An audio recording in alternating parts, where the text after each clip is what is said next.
guys, welcome back to Strong Successful Male. So for today, I'm going to go over an email that was sent from a subscriber. This is my guy, he's 54 years old, and he shares a couple stories from his life from people he knows that I think you guys will definitely enjoy.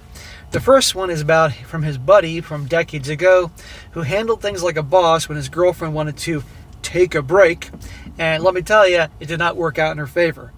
And the second story he shares is about a conversation he had with his nephew just recently, and how his nephew was, as you're going to see, has been conditioned by the times, as a lot of young guys have been, thanks to the feminist movement, and says something that makes this guy definitely correct him. And you're going to see the little lesson involved with that and how it definitely helps out the nephew. And that'd be a good one to go over these couple short stories. They're both entertaining and educational. But before I get into the guy's main story, I have a real short story from a guy who told me about an experience he had with a Friends with Benefits I think you guys will appreciate. So the first one, this guy says, "Hello SSM. I have a great first date experience that I think you and the audience may find entertaining. I got out of a relationship a few months back, and I've just been looking to have fun while working on myself. I had a few friends with benefits, and I had an opportunity to add yet another gal to the rotation. We've been talking for a few weeks when she texted me one night asking if I could come over. How many gals do you have in your rotation? I'm all for having a little fun here, but how much of your time is that going to take up? How much of your money is that going to take up? Because it's going to cost you some money. But you're going through a phase. I was interested, however, she was really drunk, so I decided it wasn't worth it. About a week later, she texted me again asking if I wanted to hang out the next day, and I told her I probably could make that work. Good, I'm glad you didn't go over there when she was trashed. That's not going to go well. The next day after work, I went to her home and showered up and headed out. When I got to her house, she came out and looked a bit different than I expected, but I decided to go with it anyways, because in this case, I came all this way to have some fun. Well, define looking a bit different. We hung out for a while when she hinted she wanted to go home have sex. Since I didn't want her to know where I lived, I decided we could just go to the park somewhere. Why didn't she just go back to her house? We went down on a long dirt road down by the river, and while driving down there, I decided to try and get to know her a bit better. As it turns out, she's best friends with my ex. How would you not know that when you're with your ex? That's the part that doesn't make sense. But okay. I decided to keep that to myself because, hey, I'm about to get some. We talked a bit more when I asked her what she liked to do for fun. She responded with one word: drugs. I know I should have gotten rid of her right then and there, but I was thinking with the wrong head. Yeah, that's trouble. We parked the car, and when she got undressed, I realized she was pretty fat under those clothes. She must have been wearing some really tight, form-fitted clothes to help disguise things, I guess. I instantly realized that I wasn't interested anymore and wasn't able to get it up. She could tell I wasn't interested. We wound up just sitting there for a little bit talking when I saw a car coming down the road at us really fast. The car stops right in front of us, blinding us with the headlights. I jumped out to realize it was my brother. Well, it's a good thing you let your brother know where you were going. Turns out he figured out who I was with and came to stop before it was too late. I kind of found out this girl had been around the block a time or two and picked up a few things along the way. This is why you always let somebody know where you're going, just in case. Maybe this is where you usually go to take girls you want to hook up with but don't want to come into your house. I will end this story with something I learned along the way. If she likes to do drugs for fun, you should stay away. Also, bring and use protection and probably figure out a bit about someone before you have sex with them, especially if you spent a few weeks talking to them like I did. Thanks for reading. I hope you enjoy. Well, we learned something. You reinforce, always wear protection. And a girl says that her hobby is drugs. Yeah, I would move on from that. And yeah, maybe you want to get to know a little something about the girl before you dive in, if you will. Okay, on to the main story. You guys are going to really enjoy this one. This guy says, "Hey SSM, I really love your channel. I'm 54-year-old male, married for 30 years. And he says, yeah. And this is a very interesting story in itself. I'm trying to find how to send you the story without revealing my identity, because the pivotal events are pretty unique regardless of if fictitious names or not." Got drag racing down behind me. I think I'm the fucking Indy 500 here. Anyhow, this guy, don't worry. Gentlemen, I will not reveal your names, your locations, but when you write me stories, remember, use different names. Use different locations. Be smart about it. The main message here I would like to convey from my story is how to not lose your masculine frame in marriage of 30 years, and how to stay the strong man that you fell in love with and respect it. I will work on how to get you that story because it's very entertaining. Okay? Send it my way. On to story number 1. Back when I was a younger man, I had a friend, Troy, who was one of my primary wingmen and good friend. We were both R-pilled a decade before The Matrix ever came out. A year or so after college, my friend met a woman, Sabrina. After they had gone out for about 8 to 9 months, she told him one day that she was going to go home to visit home for a week. Home was about 3 hours away. She said they needed to take a break because she needed to get in touch with her feelings as they were getting more and more serious, and she wanted to know where she wanted to go from here. What a load of crap.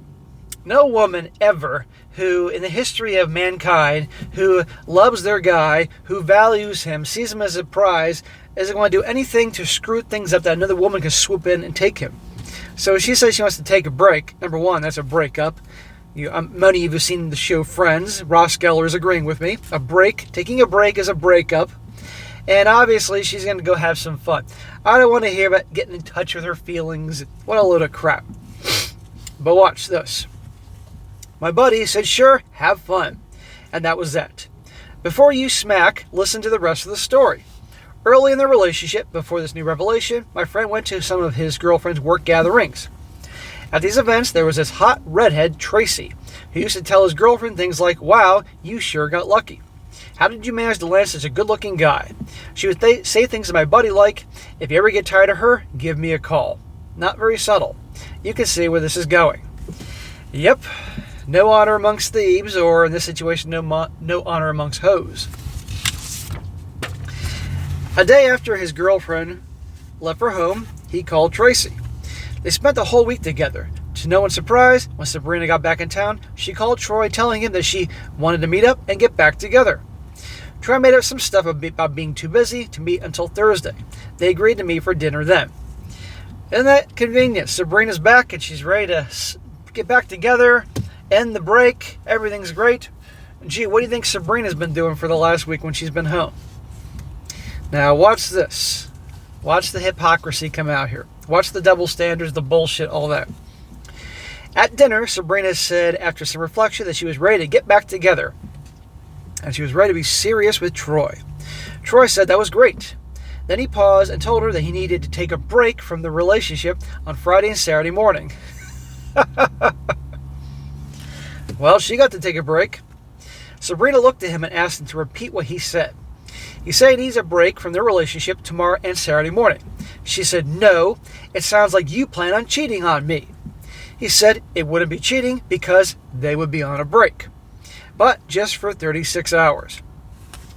So how is it he's cheating if he's taking a break when she wanted to take a break, it was not cheating. It was for her to get in touch with her feelings or whatever the fuck she said. She asked him if he already had a date lined up, and he told her yes. She asked, with who? And he said it was with Tracy. She got furious and almost screamed, you are cheating on me with Tracy? How could you? You want to take a break to go on a date? Are you planning on spending the night? You can't just take a break and go out with someone else. Really, that's what all he wrote here. What the fuck do you think she just did the week before when she went back home to get in touch with her feelings, wherever the hell she said? You're cheating on me? How could you? Are you planning on spending the night? Are you fucking kidding me? Troy looked at her and said, really? So does that mean you didn't meet up with Brad while you were at home? Brad is her ex-boyfriend who came back home that week as he learned from multiple friends. She turned pale and said no. He asked her why people spotted them together. She started stammering, saying it wasn't like that. She was just trying to get closure so she could be ready for him. And now she's ready to be fully committed. Define closure. What a load of crap. Closure, in her eyes, is probably the last roll in the hay with Big Brad here before she, claims to get serious with Troy here. This events in this story, guys, happened decades ago, but it's the same bullshit. This is why I tell you this. The knowledge you gain here in this channel here and my other channels is timeless. Doesn't make a difference what time period it is. Doesn't make a difference where you are in the world. Women do the same fucking shit all over the world. He asked why closure involved her fucking her ex and taking a break. She got flustered and insisted that she didn't sleep with him. Yeah, sure, honey. Troy asked her if that means she didn't do anything with him that he would interpret as cheating. She looked down, turned red, and got quiet. She then said that they were on a break, so it wasn't like she was cheating on him. Troy said that is exactly why he needs a break on Friday and Saturday morning. Imagine they're out to dinner, right? Imagine you're the waiter, and you can see the fireworks at the table. He's like, oh, maybe I'll hold off on delivering the food. She said that was different. That would be cheating. He can't just take a break to go on dates. Troy said, I see you finally get it. There's no such thing as hitting a pause button on a relationship. You can't just take a break to cheat and then act like it isn't what it is because of some artificial technicality that you said to make yourself feel less guilty to justify your cheating. Exactly. Right there. You can't just take a break in the middle of a relationship. That's bullshit. In fact, he says, I think Tracy is the better option since I don't think she would sleep with her ex while we were together and try to make up some excuse as to why I wasn't cheating. She said, I told you I didn't sleep with him. And Troy said, it doesn't matter. She did something with him and that was cheating and he would never trust her, especially after she lied about meeting up with him. Troy then told her there's no such thing as taking a break. There are only two things, being together or broken up. There is no hybrid get out of cheating card. He told her good luck with her ex and then left her crying at the table. So awesome. That is awesome. Good job for your buddy Troy. Shout out to Troy, wherever the fuck he is in the world. I know that was a long time ago. So guys, remember, you relationship guys or you guys that say, I will never date a girl ever, when you eventually do, because most of you will, if she ever pulls the let's take a break crap, that means she's breaking up with you. Well, that means she's putting you on layaway while she goes to Monkey Branch, check out her options, and if her options aren't better, then she comes back to you. That's her keeping you, on the bench. Do not accept that. That is a breakup. It's over. Because again, no woman that really loves her guy or values him or sees him as a prize is not going to want to take a break from him because she wants to be with him. And two, that could let some other woman swoop in and get him. So there you go. Ha ha to Sabrina. Okay, next story. This is where our guy here telling the story helps out his nephew who is acting like a little bit of a mangina here, and he straightens him out. He says, the second story brings us to modern times. I have an 18-year-old nephew who lives 8 hours away who was visiting us this weekend. I was making dinner, as I'm a good chef, and when he got a text, he looked at me and surprised me by asking what he should do, and I asked him about what. Apparently, the text was from a girl that he'd been going out with for 6 months that he dumped the week before he came to visit. Okay, well, if he dumped her, he obviously was doing something right, so he's not a total mangina, but he does have a mangina moment that I have to point out. She was saying that she wanted to stay together, and I said that without knowing any details, that what I do know is that you broke up with her for a reason, and that reason probably won't go away. And what usually happens is you'll get back together, things will be fine for a month or two, and then the same crap will arise. Then you'll break up again, and on again, off again, and before eventually going your own separate ways. The wisdom of the uncle. Every young guy needs a man in his life. This is a perfect example that can tell him the truth, reality, what's what. Doesn't mean every man in his life is going to have this knowledge, but this is a perfect example. He says, so you will have wasted another 6 months with a woman who isn't going to be the one. There's no such fucking thing as the one. There's 8 billion people on the goddamn planet. Half for women. There's plenty of gals you can click with. Hopefully. Meanwhile, during those 6 months, the woman who might become your wife might get plowed by some other dude.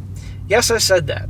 I asked him why he broke up with her, and he didn't give any specifics, but he said she was doing things he didn't like, kept disrespecting him, etc. I told him those are called shit tests, and women do them, even after 30 years of marriage. Yep. And you guys that are married out there that actually practice what you preach, you've learned things, you guys are, I guess they call them purple pill. They have the red pill knowledge, but, they're married because for their reasons. You all know darn well your wife's still going to fucking shit test you. Or you can be in a relationship with your girl for 10 years, never married, but she's going to throw them out, and there's degrees of these tests. I said it's just part of being with a woman. But if they happen too often or they're too extreme, then that's a deal breaker. He told me exactly that's why I told her she hurt my feelings. Did your nephew just say he told her that she hurt his feelings? Smack to the nephew. For God's sakes, dude, don't be a mangina. I stopped in mid-sentence and said, "What did you just say?" He looked at me with a very surprised expression. He said, "I told her she hurt my feelings when she did those things." Smack again to the I'm doing that again. He said it twice. I said, "Don't ever say those words again until the day you die. Never." Again, he looked surprised and asked why. I said, "Only women and weak men have feelings." Now, we all have feelings, but the difference is weak men and women are always babbling about their feelings. But we're in an era, and your 18-year-old nephew, I'm addressing the uncle here, your 18-year-old nephew isn't totally guilty here, because obviously he's in a generation that has been raised since birth to, and many of you guys are aware of this, talk about their feelings, talk about their insecurities, their fears, their worries, be emotional, essentially act like a chick. And interestingly, the girls are taught to be more masculine. That's fucked everything up. It's a mess. So, good you're saying this to him in a way, because you're not humiliating him, you're just giving him a verbal slap, if you will, but not too hard of a verbal slap. He needs to know this. He says, "You can tell her that she crossed the line, she disrespected you, she needed to change what she's doing, or there will be consequences, etc.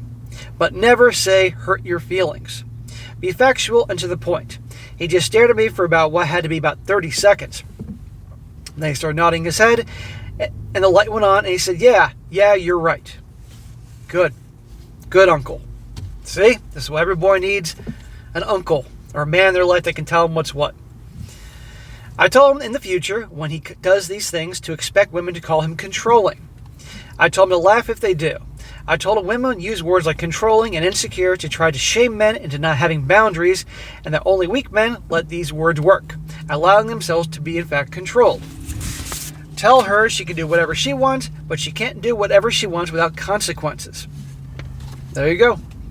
Anyway, I thought you might like these two stories. I follow your channel to keep in touch with the modern shit that we call dating, to understand what is out there for my young adult sons and daughter. Plus, it is entertaining. Keep up the good work. Well, I will certainly keep up the good work, and you guys keep sending me your adventures and stories. But anyhow, Uncle, good job. But again, I'm going to go back to the point. This generation, and let's be honest, you got Gen A now. They're really young. You got Gen Z, and then you got the millennials also are raised with this bullshit. And as any wonder, they behave the way they do. But still, somebody needs to correct them. And I'm glad you did it in a way that wasn't. You were direct to the point to him, and you spoke in words he can understand, but you weren't harsh. And I guarantee he appreciated that. So he'll remember that. But yeah, so what lessons can we get from these two stories, guys? Because we want to learn shit here. Okay, from the story he just said before, you set boundaries. Women are going to shit test you. Whether it's a girl you're dating or girlfriend or wife. And there's degrees, as he said, to these shit tests. If it's outright disrespect or these happen too often, then you need to lay down the law. There's going to be fucking consequences. But if it's just every once in a while, that's just what they do. A lot of times the shit tests are just them playing with you, seeing if they can get under your skin. And you got to pretty much make them look like they're fucking fools. You know, they might tease you about your freaking sunglasses or your shoes or your shirt. You know, that's minor shit. That's flirting and being playful. But there are some guys out there who get all butt hurt and worked up and annoyed because she was poking fun at his shirt or sunglasses, when in actuality she likes your shirt just fine or your sunglasses just fine. She just wants to see, can she get a rise out of you? They're like fucking children. And yes, I said that. But then there's major shit tests and disrespect that you should never tolerate. But a guy has to always set boundaries. And yes, he will be called controlling and insecure. And at the end of the day, laugh it off. Let him. Because at the end of the day, guys that let themselves be shamed are, you know what happens to those guys. And at the end of the day, you can pretty much say, like, if she's going to pull the controlling, you're being controlling crap, like, hey, you can go to the clubs with your girlfriends every Saturday night. You can go to the strip clubs with the bachelorette on the bachelorette parties, or bachelorette parties, but you're not going to do that as my girlfriend. That's all you have to say. And, stand up for yourself, gentlemen. And the first story, back to that one, there is no taking a break. Girl says take a break, she's putting you on the bench. Putting you on the bench to go find somebody better or cheat or hook up. Doesn't work out with him, then you're still on the bench for her when she gets back. She does that, goodbye, it's over. End of fucking story. And yes, taking a break is a breakup. Again, Ross Geller can sit back and have a smug look on his face because guess what? He was right on that episode of Friends in 1998 or whatever the hell it was.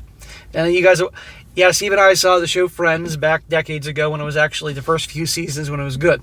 Everyone remembers that whole we were on a break shit. I'm sure most of you do. So there you go. All right, guys, that's it for today. Be sure to comment down below. Let me know what you think about this. Be sure to like the video, share with your friends, and subscribe. I'll catch you next time.